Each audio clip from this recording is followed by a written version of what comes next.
In every discipline, from business to sports, the defining edge is not talent, it's focus. Winners are obsessed not with competition, but with refining mastery.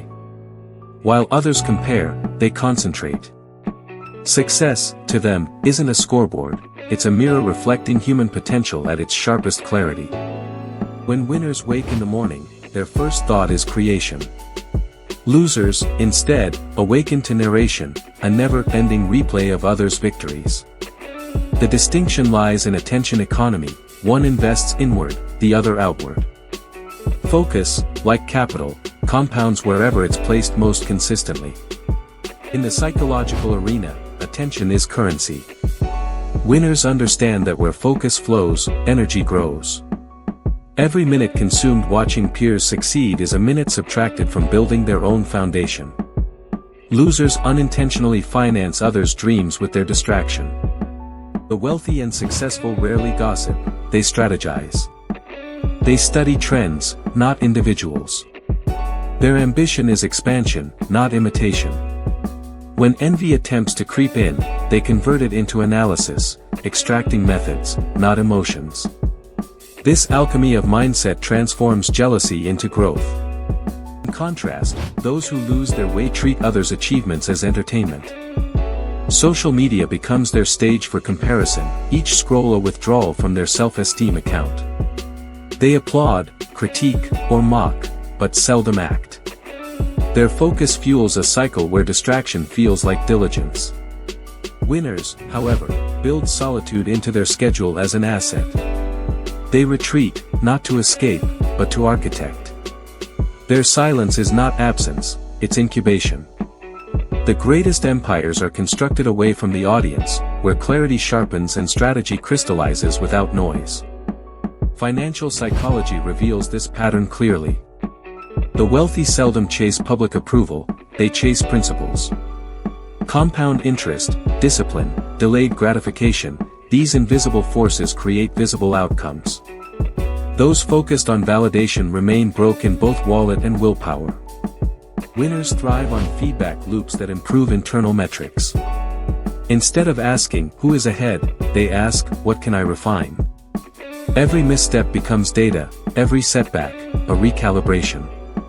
Their journey is not linear but exponential, precision multiplied by persistence. Losers, ironically, often possess similar potential.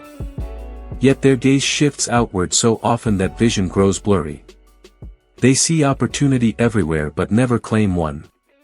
Their belief system becomes outsourced to opinions, and insecurity becomes the silent manager of their life decisions. Winners understand that focus is finite. Therefore, they guard it like gold. Every distraction denied is a dividend gained. Time, when treated as capital, multiplies in value. Those who squander it watching others as climb remain spectators of success. Psychologically, comparing oneself to others triggers the limbic system, the emotional brain. Winners know this and redirect comparison into inspiration. They observe not to measure worth, but to extract wisdom. To them, comparison is constructive, never corrosive. The greatest investors, athletes, and innovators share one trait, tunnel vision. It's a controlled obsession aimed strictly at process mastery. They fixate not on outcomes but on iterations. Their daily micro-improvements aggregate into monumental breakthroughs. In personal finance, the same applies. The investor who tracks their portfolio with discipline wins over the one tracking others' gains. Compounding works only when focus persists. The market rewards patience, not envy, and certainty, not speculation. Environment plays a hidden role. Winners design surroundings that mirror their goals, minimal clutter, maximal clarity. Every visible cue reinforces momentum. Losers, however, live amidst mixed signals, surrounded by reminders of hesitation and half-finished pursuits. Discipline is visualization manifested. Winners mentally rehearse success not to fantasize, but to normalize it. When it finally materializes, it feels familiar, practiced, almost expected. Losers still label success as luck because it appears to them as distant and random. The psychology of wealth is fundamentally about emotional regulation. Winners master impulse control, they navigate volatility without panic. Losers react rather than respond. One plays chess with patience, the other flips the board at the first setback. Focus expands everything it touches. When directed inward, it amplifies skill, when outward, it amplifies distraction. This is the unseen leverage that the successful wield. Mastering where you look defines what multiplies in your life. Social validation carries high opportunity cost. For every moment spent proving worth, a winner is improving worth. Attention given to external approval delays inner advancement. Winners intuitively sense this trade-off and decline applause for progress. Throughout history, societies celebrate achievers but seldom study their solitude. Behind every breakthrough lies thousands of unseen repetitions, acts of invisible patience. Winners fall in love with the monotony of excellence, while losers fall in love with the theater of recognition. Winners also reframe failure as tuition. Each loss is education extracted at cost, not identity diminished. Losers misinterpret failure as verdict and retreat prematurely. Success becomes a psychological endurance marathon, not a sprint of validation. In wealth psychology, winners budget not only their money but their mind. They allocate energy strategically, toward expansion, not reaction. Those fixated on others spend mental budgets recklessly, leaking attention on things that yield zero return on focus. Winners continuously refine their circle of influence. They seek conversations that compound intellect, not inflate ego.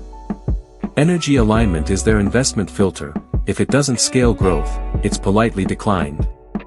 Losers, conversely, socialize with comfort but stagnate together.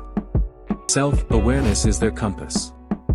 Winners audit themselves more than they judge others. This audit reveals blind spots that become breakthroughs. Meanwhile, losers audit others, mistaking criticism for insight but never apply it inwardly. Winners measure progress in process milestones, not public milestones. Their validation stems from effort integrity, not applause metrics. Losers outsource success to external benchmarks, allowing others' timelines to dictate their own. Resilience separates visionaries from spectators. Winners experience fear but reframe it as signal, proof they are approaching growth boundaries. Losers interpret fear as finality, they retreat, ironically proving themselves right. Financial winners think decades, not days. Their horizons transcend instant gratification. They understand that impatience destroys compounding, both in wealth and character. Losers, trapped in short-term dopamine cycles, trade tomorrow's freedom for today's comfort. Innovation blossoms only in environments free of envy. Winners enjoy watching others win because it validates possibility, not threat.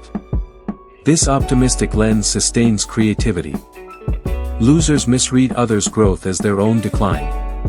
Overthinking is the tax of insecurity. Losers pay it daily through procrastination. Winners, instead, favor execution over endless analysis. Action refines clarity, the movement itself sharpens insight. Authenticity is magnetism in high-performance culture.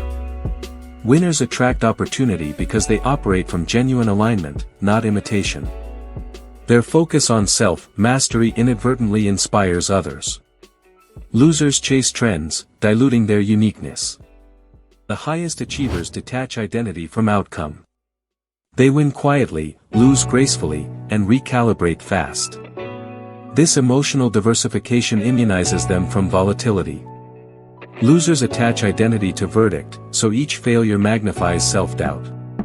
Momentum is built by micro-commitments honored daily. Winners master compounding behavior, tiny acts sustaining major growth. Losers seek monumental change overnight, ignoring the arithmetic of consistency. Winners reject victim narratives. They choose agency over blame. Even when conditions are unfair, they channel frustration into focus. Losers exhaust themselves diagnosing injustice instead of architecting alternatives. Great focus requires strategic ignorance. Winners selectively remain uninformed about distractions that don't serve trajectory. This conscious blind spot protects bandwidth. Losers crave every headline, mistaking information for intelligence. Wealth, ultimately, is measured in control of time, focus, emotion, and choices. Winners accumulate these assets deliberately. Losers, surrendering focus to noise, remain controlled by circumstance instead of crafting it. As the cycle continues, winners rise, not because they are luckier, but because they look inward longer. Success becomes self-perpetuating, mastery fuels confidence, confidence fuels action. Losers forever circle spectatorship, mistaking awareness for achievement. The paradox is timeless, focusing on others guarantees irrelevance, focusing on growth ensures impact. Winners understand this truth intuitively. They guard their mental landscape as sacred territory. In that stillness, success compounds silently but exponentially.